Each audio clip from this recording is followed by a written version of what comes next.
അതായത് ലക്ഷ്മിയുടെ രണ്ടാനച്ഛനായ എനിക്ക് പോലും അവളെ കാണണമെങ്കിൽ അനുവാദം ചോദിക്കണം, അങ്ങനെയല്ലേ? ചോദിക്കണം. ഓ, രണ്ടാനച്ഛൻ മകളെ സ്നേഹിച്ചിരുന്നുവെങ്കിൽ അതിന്റെ ആവശ്യമില്ലായിരുന്നു. അയാൾ അച്ഛാന്ന് വിളിക്കുന്ന പരിഗണന വെച്ചിട്ടാ അകത്തോട്ട് കടത്തിവിടാൻ ഞാൻ പറഞ്ഞത്. എന്നാ ഇനി അത് പറ്റില്ല.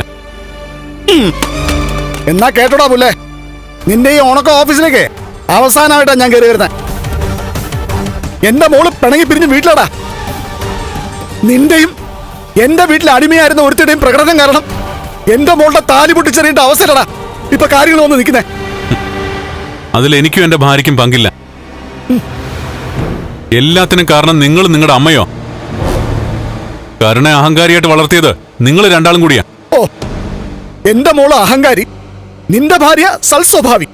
ഓ, അതെനിക്ക് തിരുത്തേണ്ട കാര്യമൊന്നുമില്ല.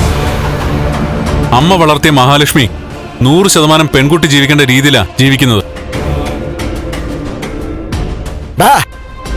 ഒന്ന് എഴുന്നേറ്റ് നടക്കാൻ പോലും കഴിയാത്ത നിനക്ക് അവളെ പോലൊരു ഭാര്യയെ കിട്ടിയത് ഭാഗ്യമാടാ.